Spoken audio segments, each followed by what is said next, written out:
Good morning and welcome to the news at 7. I am David Opowasile.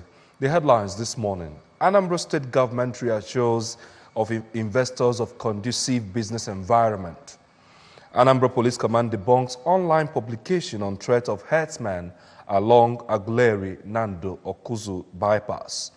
President Buhari urges journalists to uphold professional ethics as world marks Press Freedom Day. On the foreign scene, thousands of people evacuated in India following threat of Cyclone Fanny.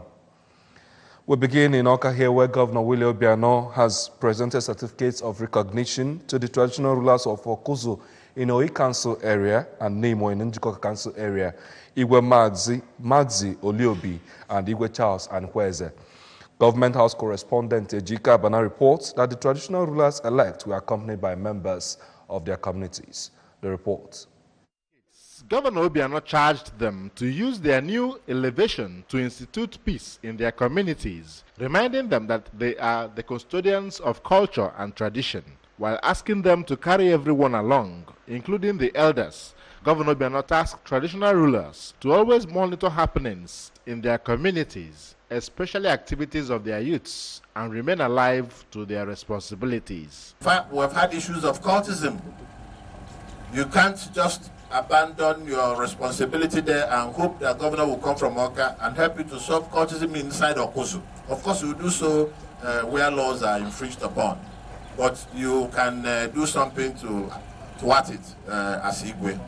The Commissioner for Local Government and Chieftaincy Affairs, Chief Greg Obi, applauded the governor for working closely with traditional rulers, which he said has enthroned social cohesion among Anambra communities, and explained that state government ensures that equity and fairness takes the center stage in communities where there is tussle, and advised traditional rulers against engaging in acts that may compel the government to withdraw the certificates. Anytime nature abhors vacuum, so we try not to let that vacuum, to exist.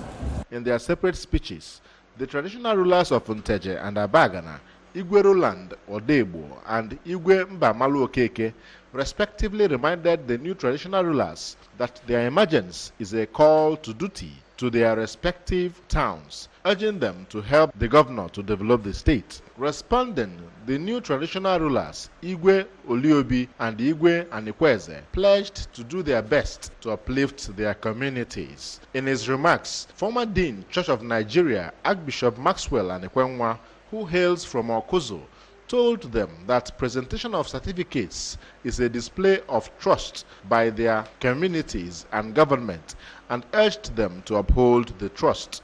Also speaking, the special advisor to the governor on town union and chieftaincy matters, Mrs. Vera Okonkwo, stressed the importance of lasting peace in all communities, describing it as the bedrock of community sustainable development. The Commissioner for Transport, Mr. Uchenna Okafor, Commissioner for Information and Public Enlightenment, Mr. Sidon Adenoba, among others, witnessed the occasion. Masquerade and cultural performances kept the audience entertained. From the Governor's Lodge, Amobia, Ejike Abana, ABS News. I'm leaving the Governor's Lodge now. Members of the Nigerian Foreign Service Academy of the Federal Ministry of Foreign Affairs are currently in Anambra State to explore economic potentials as well as opportunities for foreign investments. The tour began with a visit to the office of the Secretary General to the State Government, Professor Solochukwu Lobelo, where the team led by Mr. Chiemezi Ogu extolled the state government for its people-oriented programs and policies. Correspondent Valentine Mbadawa reports. Who commended the state government for the level of development recorded in every sector, noted that Anambra State is better placed and conducive for foreign investments. He assured that the diplomats will explore the economic potentials of the state and will market the state to potential investors when they get to their respective foreign countries of their posting. A lot of study tour groups have come to Anambra State, and I guess because of the great potential that this state is endowed, has exhibited in many areas, good governance, in education, in many areas. Responding, the Secretary to the State Government, Professor Solo Chukwulobelo, while assuring the group for a level playing ground for investors, pointed out key areas they will be expected to look into, including education, agriculture, security, trade and commerce, as well as industrialization. When His Excellency came to office, he had a blueprint for government. The vision being to make Anambra State a fair choice investment destination, to create a socially stable and business-friendly environment. In their separate remarks, the Commissioner for Basic Education, Professor Kate Omenuga, and her Information and Public Enlightenment counterpart, Mr. Sidon Adenoba, who pointed out that the federal government's foreign policy do not in recent times seems to promote economic growth and development, advised that the economy of the country should be in the forefront of every policy they make. Our dream is that we have people who are employers rather than employees of labor. So we wanted to make sure that whether you are in the technical schools, whether you are in the secondary schools, whether in vocational schools, that are driving that need for us to be among those that have the least, number of illiteracy in Nigeria. There is something to learn from Anambra State. Is it their policy? Is it their budgeting practice? Is it their sense of community? Whatever it is working. Others who spoke during the visit, including the Special Advisor to the Governor on Security, Safety and Emergency, Mr. Chikode Anara, and the Senior Special Assistant to the Governor on Security, Mr. Oster Christopher, expressed optimism that the visit will be of positive impact to the state's economy and Nigeria at large. The Foreign Service Academy is an arm of Ministry of Foreign Affairs whose officers work with diplomats, business executives, and international organizations on a daily basis, promoting national security through economic stability.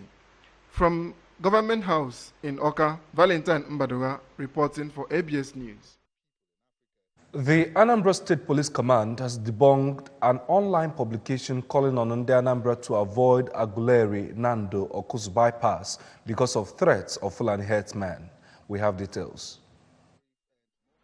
According to a statement signed by the State Police Public Relations Officer, Mr. Haruna Mohammed, the report claimed that Fulani herdsmen with sophisticated casual weapons big enough to sack a military barracks is in operation of a robbery, abduction, and demanding for ransom and beheading their victims in some cases. The statement made it clear that the publication is not only false, but mischievous, probably orchestrated by mischief makers who are not happy with the prevailing peace in the state, which the law enforcement agency are working assiduously to maintain. He stated that there was no such incident in any part of the state, as adequate security measures have been put in place by the command through regular visibility patrols, intelligence gathering, and constant raids of criminal hideouts in order to ensure safety and security throughout the state. The statement warned persons circulating such fake news to desist forthwith, as anyone apprehended will face the full wrath of the law. It assured the citizens of adequate protection and urged them to disregard such rumor and go about their legitimate business.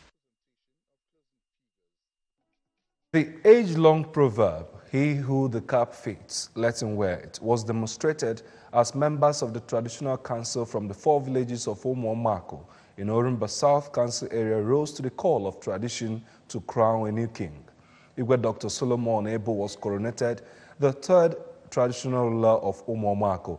Correspondent Daniel Ezigbo was at the coronation ceremony and now completes the story.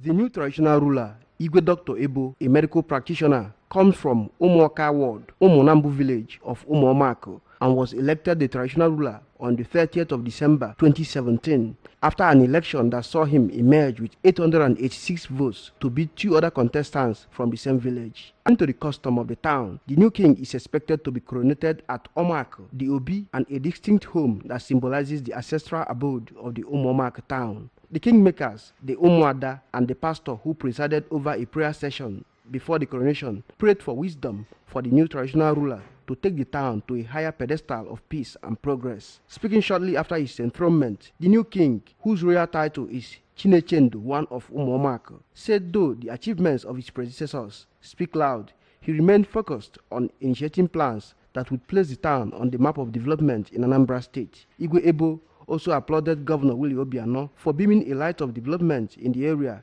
especially with the award of the road that traverses the town into neighboring communities. Today I was publicly the time of the nation. I told them that if you people believe in me and vote for me, I know that I will make a great community. On his part, the traditional Prime Minister of Umuomak, Chief Alex Maduako, noted that it was time to rebuild the wall of peace in the community and urged the new traditional ruler to always listen to the yearnings of his people. Today, Umuomak has resolved, the Traditional Council has resolved to crown the Igwe, and that is why we're here. Solomon Ebo Doctor is now crowned as Igwe of Umuomak. Also speaking, the Secretary General of Umuomak Progress Union, Mr. Spencer Akebu, and one of the kingmakers, Chief Ben Obieje, said it was a dawn of new beginning for the town and urged the new Igwe to carry everybody along for a better Umuomak. We should make sure that he brings everybody into his umbrella. Even though people are like this, we should try to bring everybody there. So like this community will not move forward. We need to develop it. We have now had an authorized crown leader. With his presence now, more good things will flow in. Our people will start getting jobs. The new traditional ruler, as the tradition demands, took to the coronation ground alongside his lolo for his first royal dance. From Umuomak in Orumbak South Council area, Daniel Ezigwe, ABS News. The Federal Ministry of Water Resources, through the Anambra Imo River Basin Development Agency, is to commence the construction of a water supply scheme at Mbo Civic Center, Mbo Ono. Staff reporter Odinaka Nwolita was that the official handover of the project site for ABS, and her report is taken from our studio. The project is one of the constituency projects in the area sponsored by the senator representing Anambra Central, Senator Victor Ume. Handing over the project site to the officials of the Anambra Imo River Development Agency, a stakeholder and transition committee chairman for Idembe North Local Government Council, Barrister Raf Nabife, said the project is one of the laudable initiatives of Senator Victor Ume within his short period in office. He said Senator Ume has the interests of his constituents at heart, noting that he has been close to all the communities and stakeholders in the community. And we are very happy that he has decided to site this borehole at the Civic Center at Mbo. We are very appreciative of his gesture. We'll continue to pray for him. The people of Mbo community are very happy with this laudable project because we will now have water within the Civic Center that is also known as Mbo Town Hall. In his speech, another stakeholder, Barrister Frank Moluku, described the gesture as a welcome development and a source of joy to the Mbo community. Speaking to ABS, the Assistant Chief Geologist of the Development Agency, Mr. Justin Okoro, said the project, which is part of 2018 appropriation project, will be completed within a period of 1 month. It disclosed other areas of development to include erosion intervention and rural electrification, among others. In an interview, Mr. Stephen Anibog, a member of the Senator Victor Ume media team, noted that the commencement of the project is in line with the fulfillment of Senator Ume's campaign promise during his tour of communities in his constituency. He said Senator Ume has always kept faith with his promises and disclosed some of his empowerment schemes to include empowerment of micro businesses, which about 11 women benefited in the area, provision of tricycles, scholarship to students from community, as well as 10 billion naira CBN loan, among others. President Muhammad Buhari has urged Nigerian journalists to explore the opportunity of World Press Freedom Day to appraise themselves and make fresh commitments to uphold the ethics guiding their noble profession as the world marks Press Freedom Day. A statement by the Special Advisor to the President on Media and Publicity, Mr. Femi Adesina, recalled that every May 3 is dedicated to celebrating the fundamental principles of press freedom, evaluating press freedom across the world, defending the independence of the media, and paying tribute to journalists who had lost their lives while on professional duties.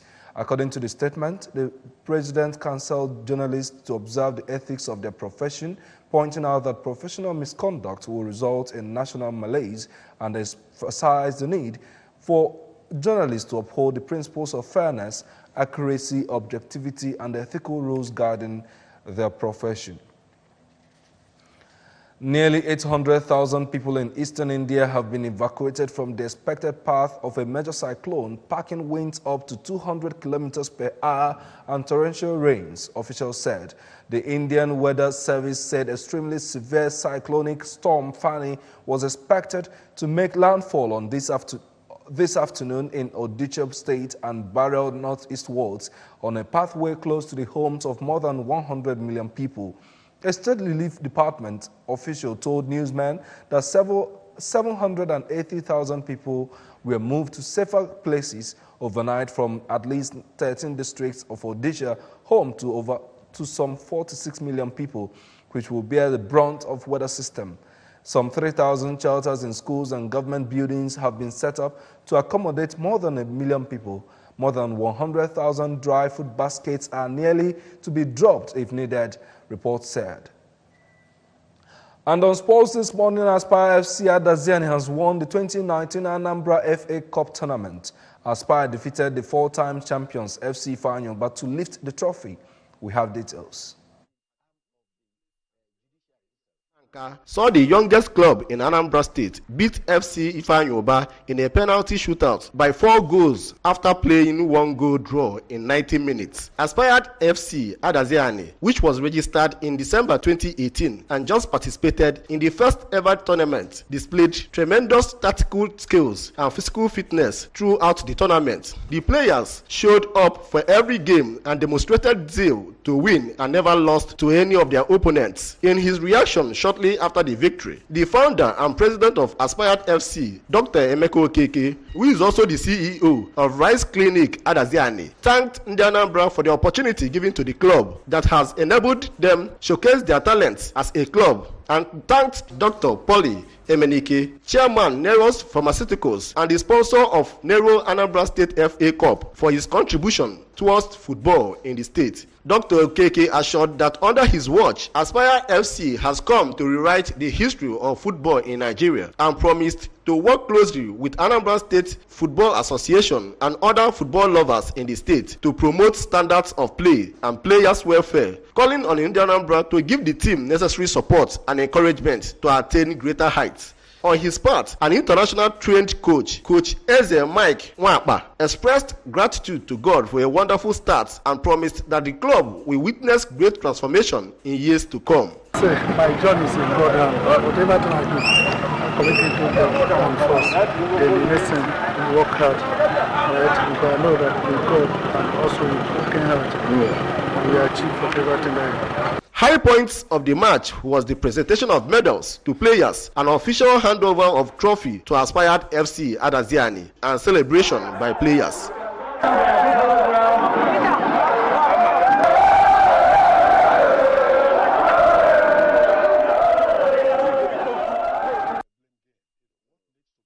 It was a moment of mourning and sober reflection as the remains of late Mrs. Ngozi Susan Anyewudam was laid to rest in her husband's compound at Umukbilo Umuchu in Agwata local government area of the state.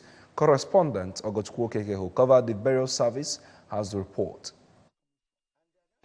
The European Mass for the deceased, who died at the age of 59 years, took place at St. Peter and Paul Catholic Church, Amanasa, Umuchu, and attracted people from all walks of life, including traditional rulers, among numerous others, who converged to pay their last respect to the deceased. In a homily, the priest of St. Peter and Paul Catholic Church, Umuchu, Reverend Father Boniface Ezoke, who described death as something that awaits all mortals, charged Christians to live a Christ-like life of peace, kindness, and love while they are on earth, and prayed God to strengthen the bereaved family, give them hope and fortitude to bear the loss. Na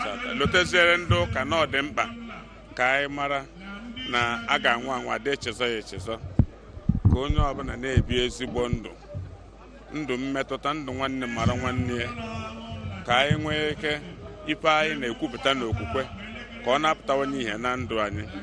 Ọ kachasị oge nwa anyị nọ kịta anyị na-eri oriri maka mbilite n'ụdị nwa anyị Jesu Kristi. The husband of the deceased, Mr. Ben Mary Anyebunam, described his late wife as a peace-loving philanthropist and a devout Christian to the core. In all fairness, I thank God for the wife he gave to me, because my wife was a golden wife, an example to other women. In fact, what I'm advising women is those who know her and who are grieving about her death, they should try as much as possible to emulate her golden qualities. Regretting the death of their late mother, one of the sons and the only daughter of the deceased, Mr. Jackson Anyebunam and Miss Ezinna Anyebunam, said the demise of their mother was a shock to them, describing her as an icon, and prayed God to grant her soul eternal rest. The brother to the deceased, Mr. Okudilioti, said his late sister was irreplaceable, noting that her death will forever remain in their hearts. He thanked the people that commiserated with them, praying God to grant them journey mercy. My sister is plural. My sister is everywhere. My sister is myself. My sister is the future. My sister is everything. So, nothing compared to my sister.